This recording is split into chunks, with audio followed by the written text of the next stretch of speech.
Well, hello, and thank you for taking the time to listen to our Business Spotlight series. Excited this session to have Andy Turner, of Burkle North America on with us. Andy, I appreciate you taking time out of your schedule and your day to talk with us about business leadership and leading teams. Share with us a little bit about your organization. Well, thanks for having me on. So my name is Andy Turner. I'm with Burkle North America. We're actually a subsidiary, a wholly owned subsidiary of Robert Burkle Company in Germany. We are a manufacturer of what we are described as a world leader in pressing and coating technology. Now, that's a very open-ended or vague description of what we do, but we're in a lot of different markets. And then what we do in North America is we are the sales and service organization for the larger global company that is based in Germany. Okay. So I would envision this equipment in a facility, production, manufacturing style facility, whether it be flooring or panels of any sort, solar, obviously some probably precision style stuff and woodworking. Talk a little bit just about the specialization of the equipment, and then we can talk a bit more about the team that supports you in North America. Sure. So when you think about presses, you think about perhaps laminating of different parts, and so we do a lot with that, whether it be laminating wood-based panels, maybe laminating a veneer or a paper laminate to a wood-based panel, but even laminating of printed circuit boards, laminating of glass, two panes of glass that are laminated together to give impact resistance, laminating of lots of different things like that. The credit cards that you have in your wallet, that would be a market that we're really big in. And then coatings, we do roller coating, or we even do spray coating with machines where you would send a panel through the machine and it would spray finish paint or lacquer that panel. So yeah, we do a lot with different types of coatings and presses for lamination. Okay. And as president and CEO of Burkle North America, that responsibility, if you could share with us a little bit just about your players on your team and kind of what the day-to-day operations that you oversee are responsible for. Yeah, so we basically have two core functions in North America, and we were responsible for, as I mentioned before, it's a global company. We were responsible just for what's happening in North America, and the two core functions are sales and service. So if you can imagine selling to all of North America, we have an inside team that would handle the admin portion of that. Which means that we are handling the parts orders. If somebody needs to schedule a service technician to come on board or on site to do some work, and then with that, I mean, there's an HR side to that where we have to manage that for our own people. We have salespeople that are traveling. They travel all of North America to be able to get out in front of customers, and then also in front of dealers, and we have technicians that are scheduled, that are stationed all across North America in order to be able to reach our customers in a more timely manner. So yeah, so we have about 24 employees total in the U.S. But as far as the sales and service side of things, we are trying to. You can't really cover all of North America with 24 people. So we rely pretty heavily on an independent sales and service network as well. So we have dealers that are scattered across the country, and then so our salespeople are managing the sales through those dealers. And then we have a service manager that manages our technicians that are employees, but also managing service through those independent channels as well. Okay. And as you think about the delivery of those services, whether it be delivery of the service of sales, generating new business and establishing new partnerships, or even on the maintenance and equipment side, we talk with business leaders about key performance indicators and the mechanisms by which someone at your level in an organization is able to see and identify where something might warrant more attention. What would be a few ideas or techniques that you use, and even the cadence of those throughout the week, to manage such a large area of responsibility and so many different functions within a business? Yeah, well, that's a good question. I think that the biggest thing to understand is that you can't measure what you can't track. And so I've been with Burkle since almost a year. Started last March, and there are a lot of things that we've been putting in place just to track as much as we can. Anything as far as you mentioned what are the KPIs, the performance indicators that we would put in place, and I think about things just overall costs. If we can do more work, so we need to be more efficient. Um, but we also have to think about where we're spending money, and if we're not paying attention to where we're spending money, then it's pretty easy to spend too much of it, right? And I'm a big fan of putting systems in place or using tools that are available to help us be more efficient. And I kind of joke, but it's real. I try to make things easier, but not just for the sake of making them easier. I try to make things easier so we can do more things, right? So if we're not spending as much time doing any one task, then we can do more tasks, and so we can be more productive. But yeah, going back to the calls, I just try to track everything. Uh, I don't think that our employees intentionally spend too much money on any one thing, but if you don't know what you don't know, and so now we can go back and we can look and say, hey, if you would uh, maybe book your flight a little bit ahead of time, if possible. No, it's not always possible, but when possible. If you could maybe stay at the Hampton instead of the Hilton, little things Yeah, like that. If you could they just, add up. they add up. So if you can save, if when And you have, still a reasonable B option. yeah, It's exactly, not, an exactly. unreasonable ask by any stretch of the I, imagination. you know, I try to get people to consider spending the company's money the same way they would spend their own, and that's pretty simple.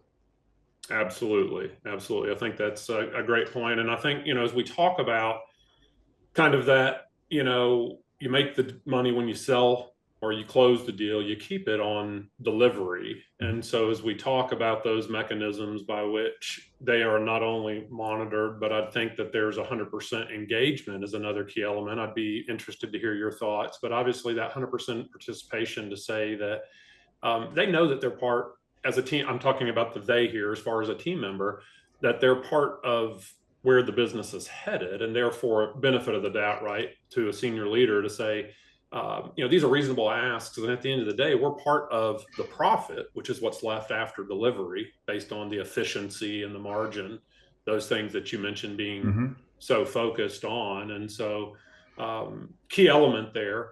At Burkle, from just a culture standpoint, in how those resources are put back into the business, some things that are happening this year, still being at the beginning of 2025. What are you guys excited about? What are you working on? Oh, well, so what I'm excited about, I hope everyone's excited about it. Yeah. We do intend to see some growth this year, and the way we're doing it is a little bit differently than maybe what Burkle had been doing over the last few years. I don't know that they've always done things differently, but and so maybe we're getting back to the way things used to be. But in an effort, like I said before, we try to be more efficient. We try to use tools to make things easier so we can do more of those things. One of the things that we try to do on the sales side is try to multiply our effort. I can't hire in previous employments. I've studied covering North America and how you would best go about that. And in my industry, typically in this space, you need about 100 people to adequately cover just the U.S., not even considering what we need to do in Canada and in Mexico. But if we need to have 100 people, I'm not a business that's large enough to hire 100 salespeople. And if I were, then I would also need to Mm-hmm. hire probably 100 service people to take care of the machines that those 100 salespeople were going to sell. And since I can't do either of those, I need to rely pretty heavily on an independent sales force and service organization. So we're putting a lot of effort in that. We aligned ourselves with several partners second half of last year, had them all to commit to working with us fourth quarter of last year, and now we are putting effort into making sure that we can support those efforts in North America, and we're going to see a lot of growth just because we have more people out there, right? So Mm-hmm. as we grow our brand, as we create more awareness of what we do, as we get the dealers more trained, more educated on what we do, and they get into more shops, they're not having to go to new places. They're going to the same places they've been going, but now they've got something else to talk to their customers about. And I'm excited to see what that's going to do for us. And I would imagine, much like any growth of especially team members and skilled resources, pretty significant training component to that onboarding. Yeah, so yes, there is a lot of training that goes in, but as far as the salespeople's training, what I'm trying to do is get them to at least the level where they can recognize a real opportunity for us to do business. And if they can recognize that real opportunity, I'm putting a lot of effort in the education piece of the employees so they can be Mm-hmm. that expert. Yes.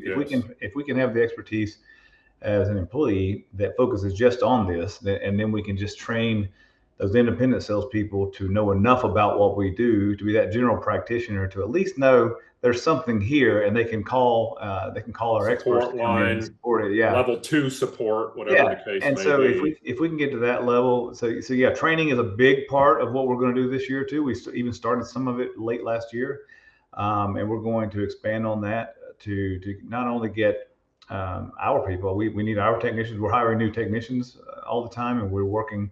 We've gone all the way back to the basics. We've started training in just basic PLC troubleshooting. We're going to get more specific controller training, more specific drive and motor training, things like that. We're Good. working on all of those things. Specialization. Well, so my real goal is to improve the experience that our customers are having.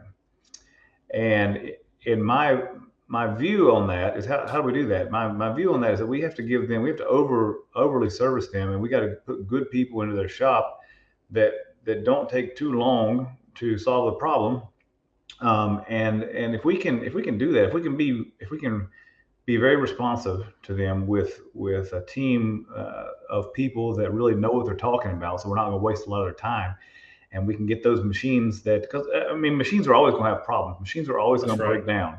I think the real measure of how good of a company you are might not be in how good is the machine, but it's in how good is the response time, and how quickly can you get your customers up and running when they do go down. And so Mm-hmm. so we're going to put a lot of effort into that. And Differentiate yourself on service. well, and that requires, but I don't, but it's funny that we would say that to differentiate ourselves on that, because I think most companies are sales and service. Everybody says they're sales Mm-hmm. and service, but they tend to put all their effort into the sales side of it, and they forget about the service side of it. That's right. And And or just transit time from yeah, location to job site. So through an integrated network of capable and yeah, qualified individuals that are to your standard, we'll take that oversight. But that goes back to those dashboards and yep. KPIs and keeping a pulse, on the nature of your business.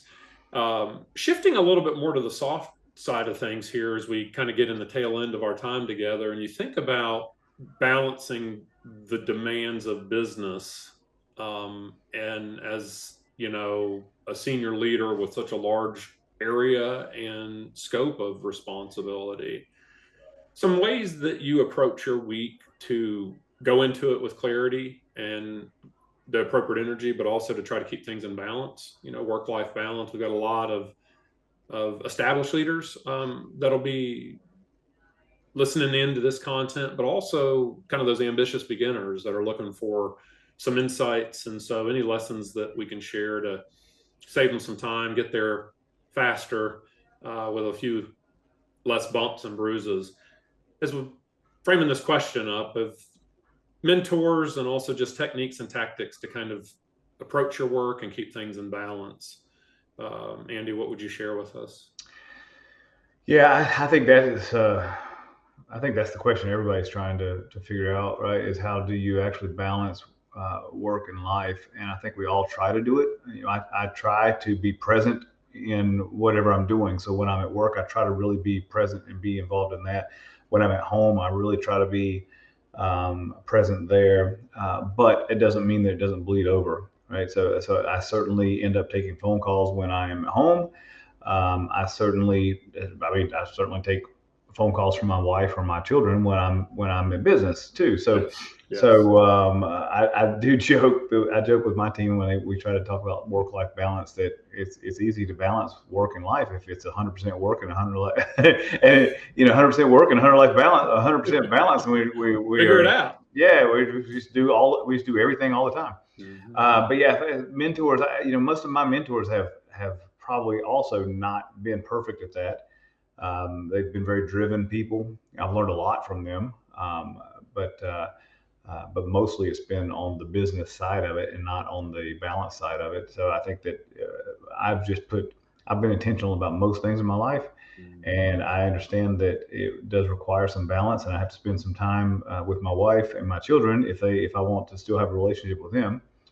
And so I just do the best that I can to be present. I'd say that would be my one piece of advice is just whatever you're doing, just try to be present in that moment.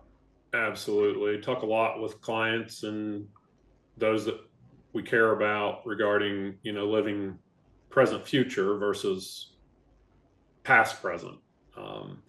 And love to use the kind of visual that the windshield's 20 times the size of the rear view for a reason, or we're Mhm. meant to be looking forward. There's some value to be able to see, kind of hindsight's 2020 type thing to help shape insightful decisions. Now, in talking with you, you've used a word about kind of being intentional, intentionality. Seems like that's a powerful word in your vocabulary. What is being intentional, the power of that? What does that mean to you when you see somebody demonstrating intentionality? Well, I'm a firm believer in things don't happen by accident. Um, so if I want something to happen, I need to put things in place, and then I need to, I put a system in place and then work that system and I do say intentional a lot because I do think that we shouldn't just hope that things get better. Completely agree. We should work. We should think about things. I do tend to be more strategic about things as well and try to think about where do I want to be. You mentioned before about 3 years, 5 years, things like that. Where do I want to be 3 years from now? Where do I want to be 5 years from now? And then I work backwards from that. Okay, what do I need to be doing right now to make sure that 3 years from now or five Break it years from down. now, I can be where I want to be? And that does create challenges because nobody knows what the environment, what environment we're going to be in 3 years from now. Nobody knows what. I mean, with all the geopolitical and there's so many things that are going on that can affect us either directly or indirectly. And so you put the best plan together, but you also have to be a little bit nimble and be willing to pivot. I think COVID taught us all of that. You got to be Oh, able to for pivot sure. quickly. Yes. And so yeah, so yes, I am intentional about lots of things. I like to think I'm intentional about everything, but I have to be also I have an understanding that there will be some things that will happen that are outside of my control, and I have to be ready to pivot when those things happen. Yeah, and part of planning is kind of having a plan B. So really appreciate that insight and you just being truthful and honest, with us and sharing some of those insights just about how you personally have approached things and navigated some of the things in your career. Really appreciate, Andy, you being with us on this session of our Business Spotlight series, and continued blessings on Burkle North America as you all continue to expand your reach and focus on providing an exceptional experience for your customers, and by virtue then them to theirs. Thank you again for taking time to listen to this session with us, and we'll see you again soon.